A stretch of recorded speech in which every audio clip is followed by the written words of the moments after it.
Salam, bertemu lagi dengan saya pada saat ini. Saya harapkan saudara semuanya dalam keadaan yang sehat, tidak kurang suatu apapun.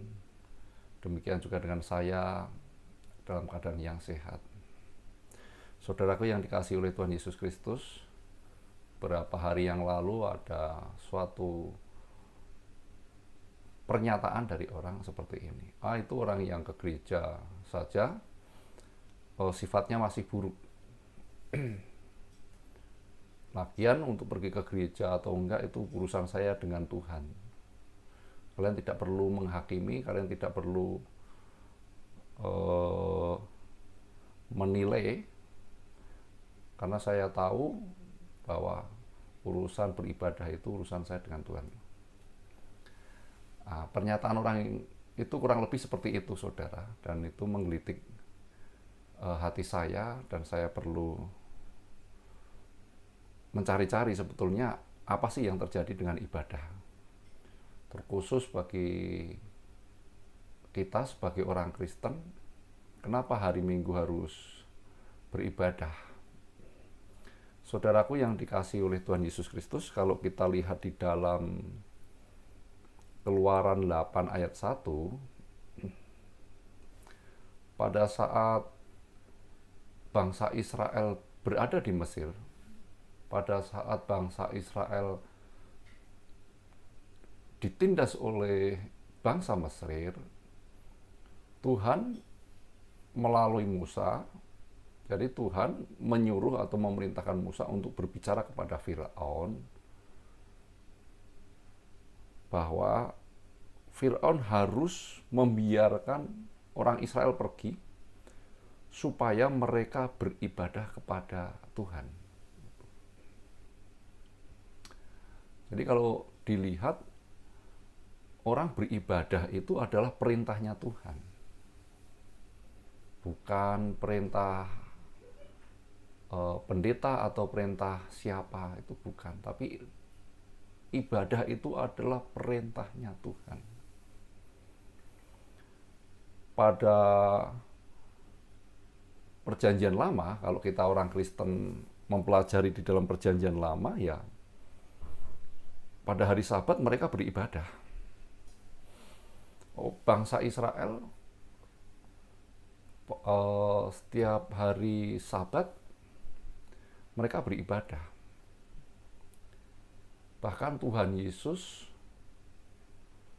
kalau kita baca, kalau kita teliti, setiap hari Sabat selalu berada di tempat ibadah. Lalu,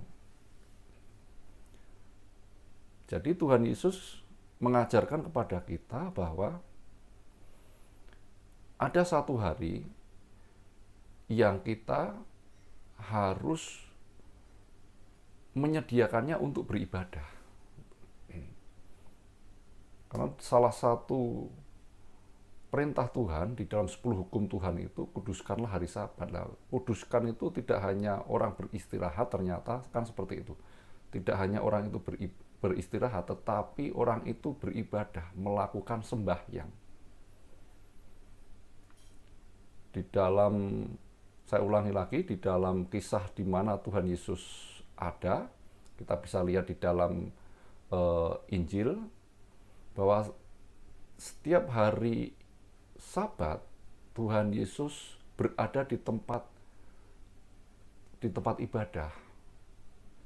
Jadi ada suatu ibadah, ada suatu sembahyang di situ. Dan kita sebagai orang percaya mengerti bahwa ternyata ibadah ini perintahnya Tuhan, bukan perintahnya manusia. Perintahnya Tuhan. Karena bisa dilihat. Bahkan murid-murid Tuhan Yesus juga, kalau kita lihat, sebelum mereka atau mengubah hari dari hari Sabat ke hari yang pertama, mereka juga mendatangi tempat ibadah setiap hari Sabat.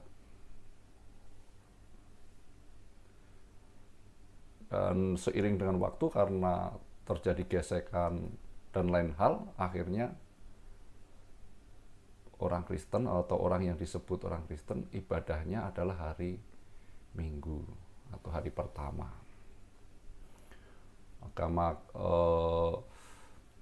Aliran-aliran besar Kristen menetapkan hari Minggu untuk ibadah.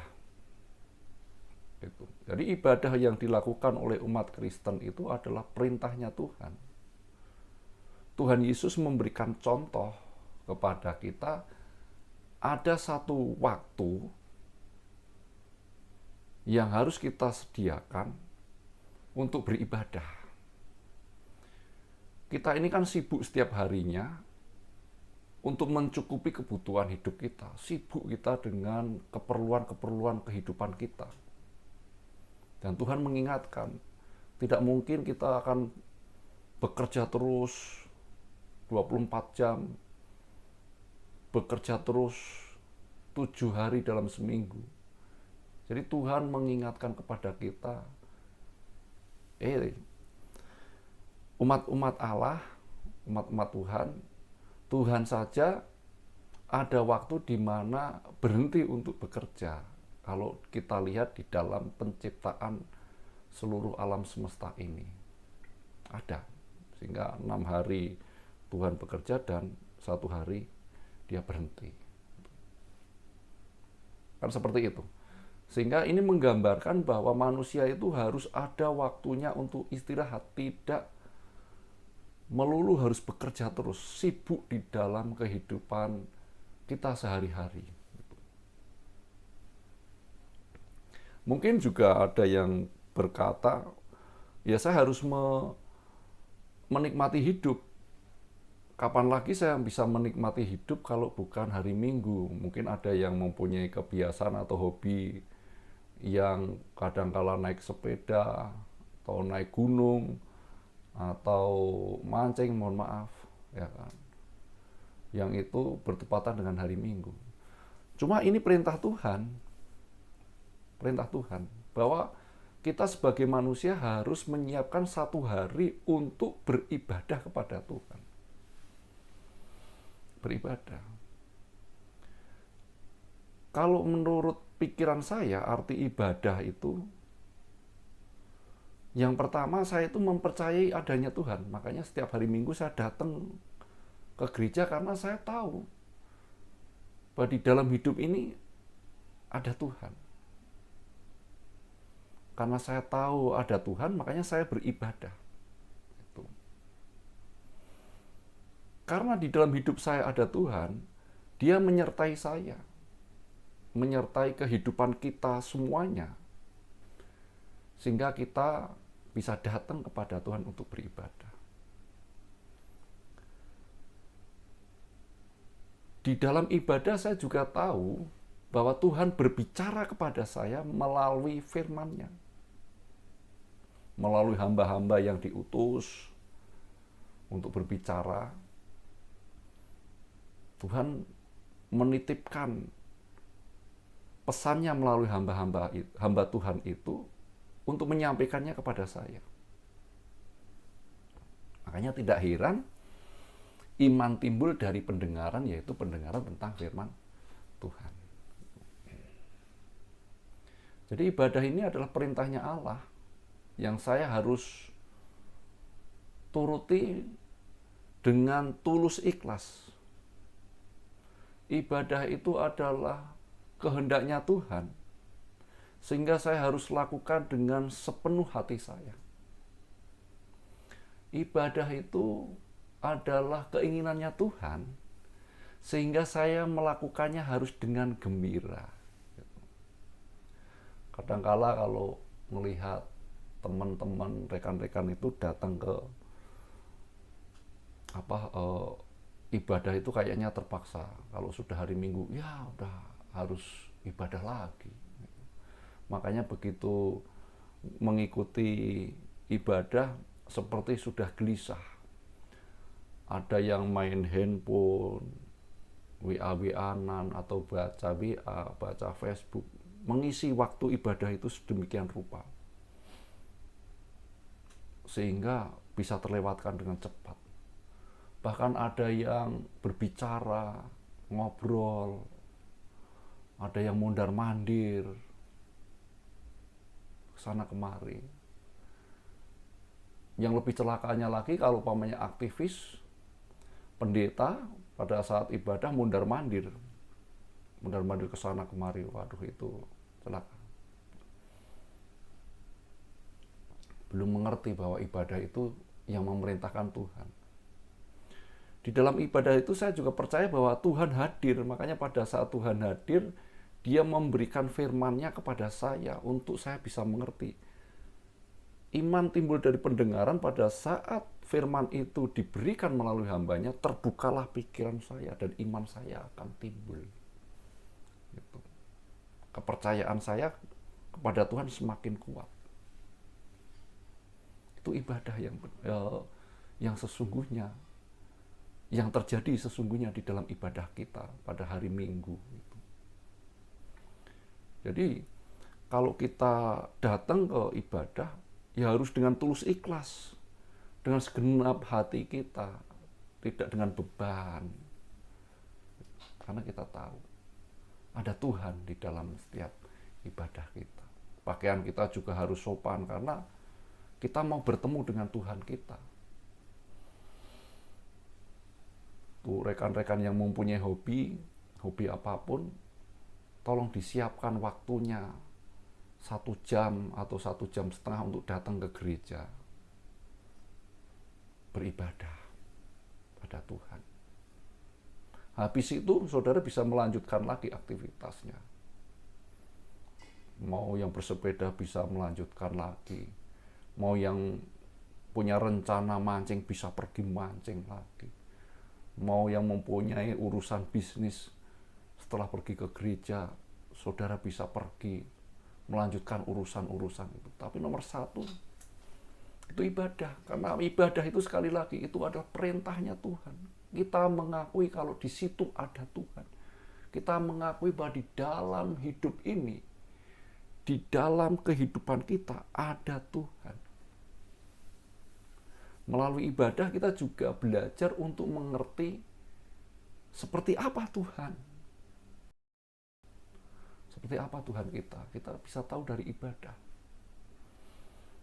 Melalui ibadah kita juga bisa mengerti seperti apa kehidupan ini. Jadi bukan hal yang sepele di dalam ibadah itu sangat luar biasa. Sangat luar biasa. Berkat yang Tuhan berikan, kalau kita memahami itu sangat luar biasa. Makanya saudaraku yang dikasihi oleh Tuhan Yesus Kristus, puji Tuhan kalau di gereja kami, puji Tuhan, hamba Tuhannya sudah memberikan contoh yang sangat luar biasa dari awal dimulainya ibadah sampai selesainya ya duduk. Kalau umpamanya ada yang hamba Tuhan yang menyampaikan firman Tuhan, dia juga mendengarkan. Waduh, luar biasa. Waktu di Cianjur dulu juga hamba Tuhannya memberikan contoh seperti itu. Waktu di puncak juga hamba Tuhannya memberikan contoh seperti itu. Duduk, bukan mondar-mandir, tidak meremehkan, enggak. Gitu. Tidak meremehkan. Itu luar biasa. Saya mengucapkan terima kasih kepada Tuhan karena diberikan gembala-gembala yang bisa menjadi contoh di dalam kehidupan saya. Dengan contoh. Dan kita sebagai jemaat yang hadir, ya saya harus mengikuti itu, mengikuti gembala yang ditugaskan di situ, yang dipercayakan Tuhan di gereja kami, seperti apa ya saya ikuti. Saya tidak ngikut-ngikut mondar-mandir, nggak ngikut kayak gitu. Apalagi main handphone, WA-WA-an, terima telepon, aduh, nggak, jangan dah di gereja, nggak. Ngobrol apalagi, aduh, jangan. Percayalah, pada saat kita ibadah, Tuhan mau berbicara kepada kita. Tuhan mau berbicara kepada kita. Jadi itu, saudaraku yang dikasihi, kalau ada orang yang mempunyai pernyataan seperti yang awal tadi, sesungguhnya orang itu mengingkari Tuhan. Dia mengingkari Tuhan. Dia tidak percaya dengan Tuhan. Kalau dia percaya sama Tuhan, dia pasti beribadah. Lah, kalau aku tidak suka dengan orang-orang yang di dalam gereja, harusnya menjadi garam dan terang, memberikan contoh seperti gembala saya tadi, memberikan contoh di dalam sikap beribadah. Dia memberikan contoh pada jemaatnya mengikuti gembalanya. Jangan sibuk mondar mandir, jangan sibuk. Kiranya apa yang saya bicarakan pada saat ini bisa bermanfaat. Inilah pengetahuan saya sebagai orang awam. Kita datang ke gereja ya harus dengan sopan, dengan yang baik. Kalau bisa ya jangan pakai sandal jepit, kaos oblong, bisa janganlah. Kan kita mau menghadap Tuhan, bukan mau menghadap orang biasa. Ya. Tuhan Yesus memberkati kita semuanya. Sampai ketemu di lain kesempatan.